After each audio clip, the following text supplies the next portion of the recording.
the organizers of this conference,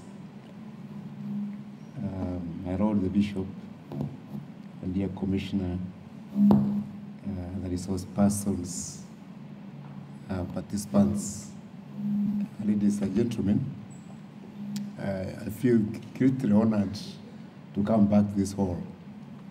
I remember we came here after the results were announced at Bomas. So we came here with the president and the deputy president, and we had a big celebration in this hall. The first very speeches were made here by this government. So it's like homecoming for me. And I'm very, very happy to reconnect with Bishop Rodrigo. We worked together in the 1980s. Him, Archbishop Okoth, and another priest who left the country was called Father Max Stata.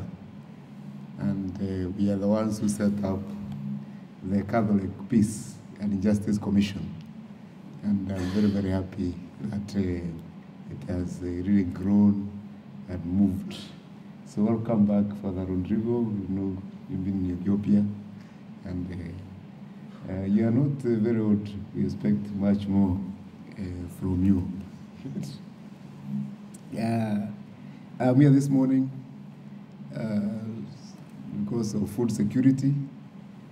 I am now the chairman of the Senate Committee on Agriculture, Livestock and Fisheries. No longer talk anything about energy, now I talk agriculture. The role of the Senate is to protect the interests of the counties. That's Article 96 of the Constitution. But when we say we are protecting the interests of the counties, what do we really mean?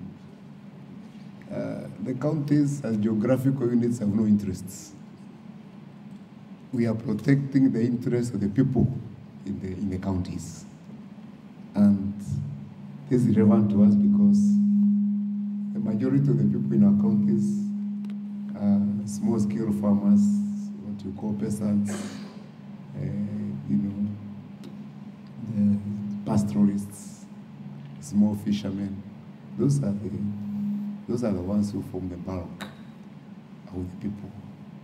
And really, when we talk about Kenyans, and the majority of them, those are the people we are talking about. So those are the interests we are protecting. And I'm very, very happy with the approach that the Jesuit Akima Center has taken this research, action research, so to speak. A lot of research has been done in this country. It's amazing. Just go to universities, all the research institutions like CARI, etc. But much of that research is selfish. It's of no use to Kenyans. And indeed, even when they have good ideas, nobody ever gets to know them. The research only serves the purpose of adding more letters and decorations to the academia. You publish in international journals, you're recognized in the US, in the UK, but it's really meaningless to your grandparents and other people, who brought you. So I like the approach of this research because it intends to connect the findings with what is happening on the ground, intends to influence policy, and that's why I'm very, very happy to be part of this meeting. The Senate Committee on Agriculture, Livestock and Fisheries was constituted on 23rd of March this year. It used to be part of Aranja Committee with lands and natural resources, but we saw we were not giving some specific attention and focus to agriculture, so that's why this committee was formed. When we met, we decided because agriculture, livestock and fisheries is very large, we decided to take a priority theme for our committee for the next 3 years, between 2014 and 2017. And within the committee, we feel that the issue of food security, and it's being discussed like people discuss the weather. You know, everybody is talking about it every day, but really there's nobody who is doing very much about it. And we thought we should set ourselves a specific target. And we said, let us do whatever we can to make sure that by the year 2017, that's by the end of this government, we are no longer talking about this story about famine, people dying of hunger in this country. It's very embarrassing to us as leaders. And so we have set a deadline for us, 2017, to eradicate famine in this country. And we said things have not changed with the new constitution. The issue of food insecurity is no longer a matter of charity, is no longer a matter of benevolence, is not a matter of the Red Cross, the Catholic Relief Services, and others. It is now a matter of a constitutional right. Article 43, 1C of the Constitution. That it is the right of every Kenyan, to have adequate food of adequate quality and quantity. And you also know about Article 53 of the Constitution, which guarantees the children a right to nutrition. So this is the approach that the committee has taken, that food security is a matter of a constitutional right, which must be implemented, just like we implement freedom of speech and the others.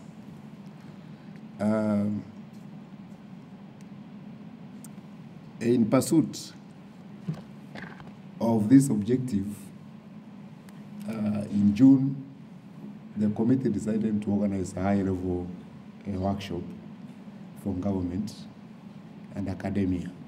So we negotiated with the minister, the permanent secretaries, their directors, the heads of all the agricultural research institutions in the country, and we also brought in the deans of the faculties of agriculture from the key agricultural universities like Egerton University, J.K. Watt, the Kabete University of Nairobi, and also brought in other international organizations like FAO, the Food and Agriculture Organization, for a 2-day brainstorm on what we can do about food security in this country, and they came out with some recommendations, some of which I'm going to share with you.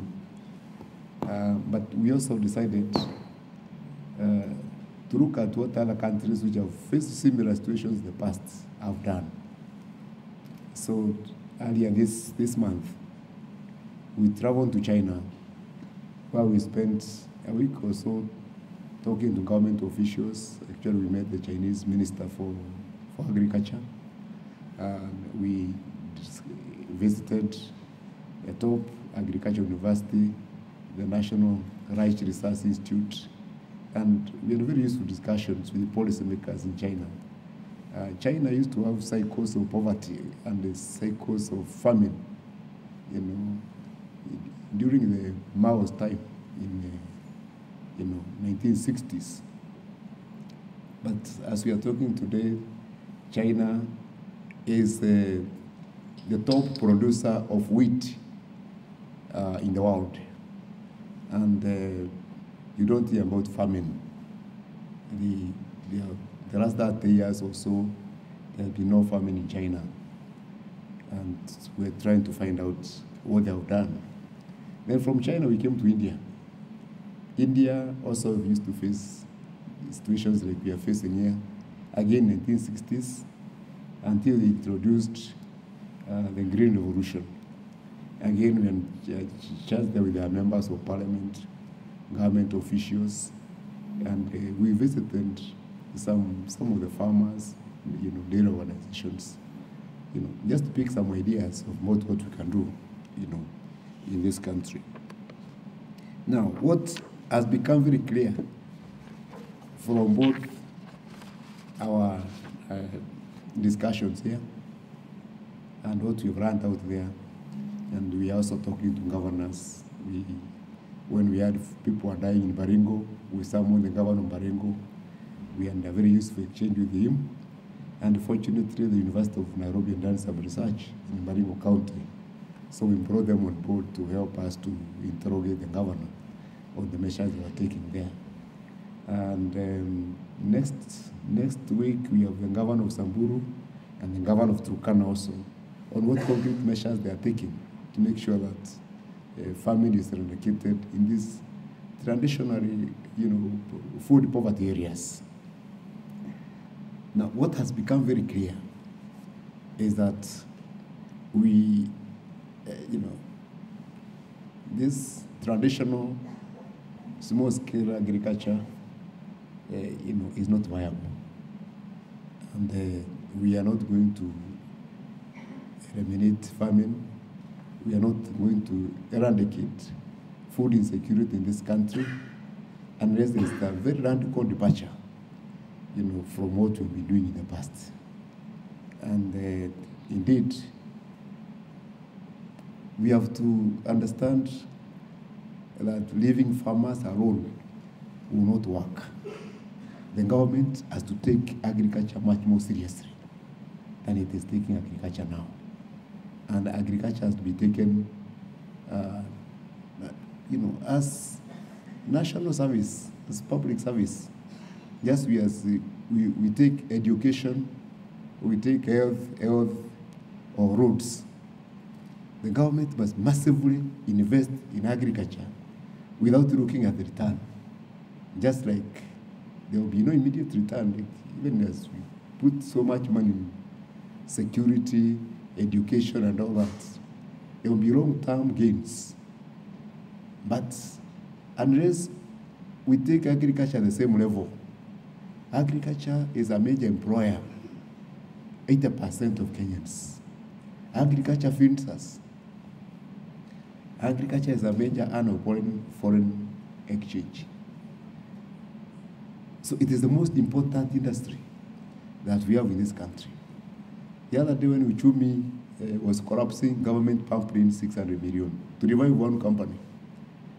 But putting only 4% of our national budget in agriculture clearly shows that this government is merely paying lip service, to agriculture. We have to elevate it to the level that we are putting national security. As I said the other day, more people have died of hunger in this country. And I'm not saying terrorism should not be taken seriously. But if you look at the investment we are putting in the fight against terror, and compare it with the resources we are putting in the fight against the food insecurity, you can see we are only putting a drop in the ocean in the fight against food insecurity. So basically, the message that we have got from the countries we have been to is that the government must massively invest in agriculture. And these are some of the recommendations. So we are currently debating a bill which I think one of the presenters has talked about, the food security bill, which we want to introduce in the Senate. I saw the program, Senator Beatrice Rach is sponsoring that bill, and we are supporting it. Beatrice is our chief whip, so we think she's the appropriate person to sponsor the bill because she will whip the members and make sure that all the senators vote for it. Now, but we want to improve the bill. What we have before our committee is a draft. We will be advertising in the press in the next few, I think in another 2 or 3 weeks. We're calling for public views on how we can enrich that bill. And we're very, very happy if the Jesuit Center could come and make a presentation after further study of the bill. We'll be inviting you to KICC. You come and share with us. We'll be very, very happy to get more fresh ideas. what the bill is proposing is to establish a national food security authority at the national level. And then at the county level, we are proposing to amend the bill so that we have a county food security committee in every county. And then at the sub-county level, that's at the constituency level, we have a sub-county food security committee. And we go down all the way to the ward, so that in the ward, we also have a ward food security committee. And this is not a government committee. It should comprise government, other local leaders, civil society leaders, the religious leaders, so that the entire spectrum of our society is included in this discussion. Those committees should be put in charge of all aspects of dealing with the food security, in the country. It's proposed that there be massive investment in irrigation. With the climate change factors, the erratic rain patterns, you can no longer rely on rain-fed agriculture. So we have to do everything possible, to harvest rainwater, using gravity, get underground water to make sure that we are using irrigated agriculture in all the parts of this country. We have to take science and technology much more seriously and take it to the people. When we visited the National Rice Institute in China, they showed us a rice variety which produces 6 times the volume of the rice variety we are using in Kenya. So from 1 acre in Kenya, if we use that variety, we can produce like what we could produce in 6 acres. And then the extension is very difficult to share the technology with the scattered farmers.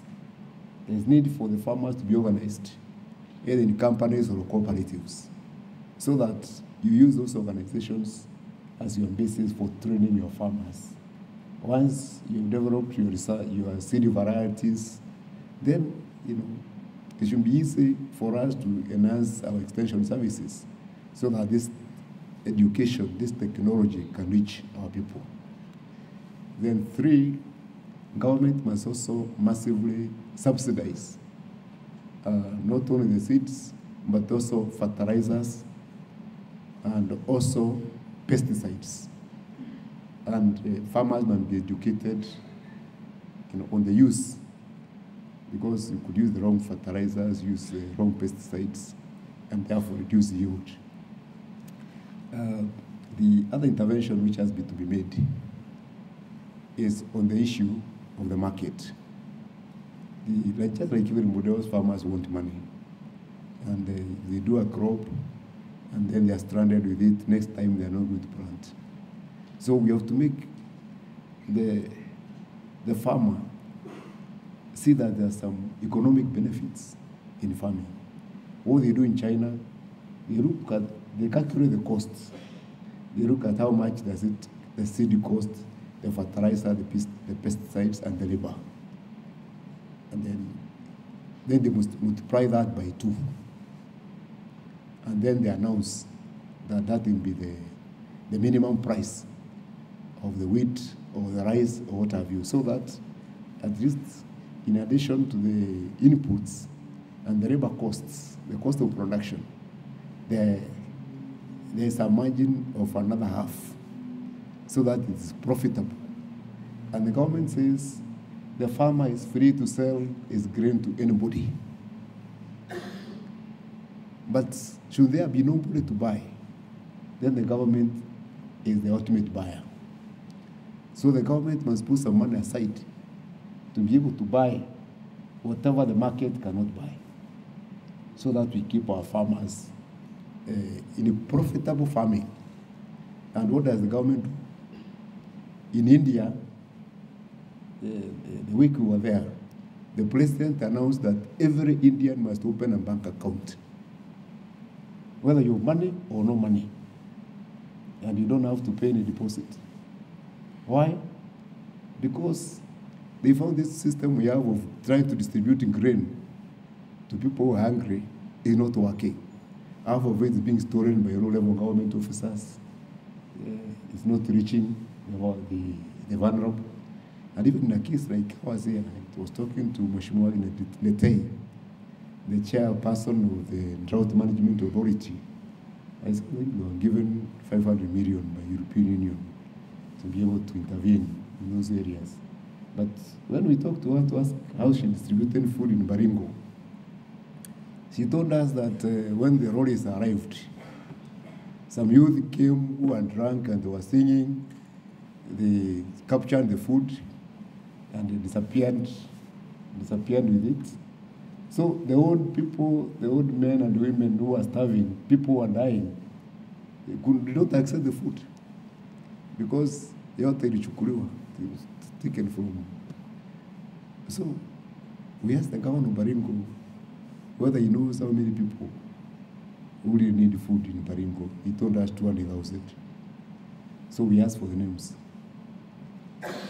He said we want to know those individuals by name, so that when you distribute food, you are not just going to give the food to a chief or somebody else. We make sure that food is distributed to that person directly.